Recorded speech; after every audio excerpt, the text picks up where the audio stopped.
Zay ny amin'ny manana solotena maro miatrika ny lalaon'ny frankofonie tanterahana any Abidjan renivohitr'i Côte d'Ivoire isika Malagasy.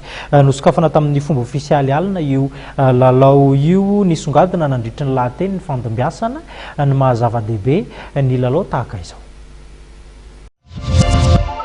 Nakatrokotroka ny lanona Fancophonie ny lalaon'ny frankofonia andian'ny favalo malialina tao amin'ny stade ofisialy Abidjan renivohitr'i Côte d'Ivoire.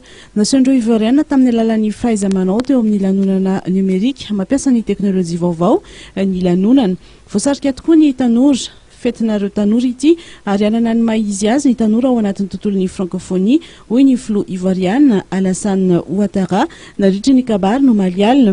Ny sekretera jeneraly ny OIF Ramatoa Michael Jean dia tsy niamba-amba dinana mafy fa voapirofo ny herin'ny frankofonia amin'ny alalan'ny fandraisana anjara mavitrika ny tanora amin'ity lalao ity.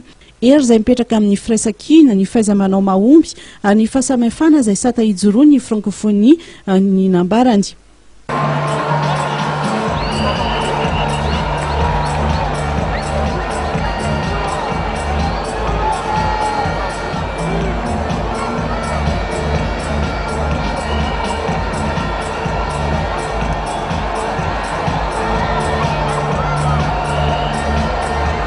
Nasao ireo mpijery tao amin'ny stade ofisialy ny atleta 4 avy amin'ny firenena 3 mandray anjara mivantana. Anisany natonga delegaisiona betsaka i Madagasikara raha mihoatra amin'ireo firenena afrikanina hafa. Ny delegaisiona ivoiriana kosa no betsaka indrindra ary andray anjara amin'ireo taranja 20 ifaninanana.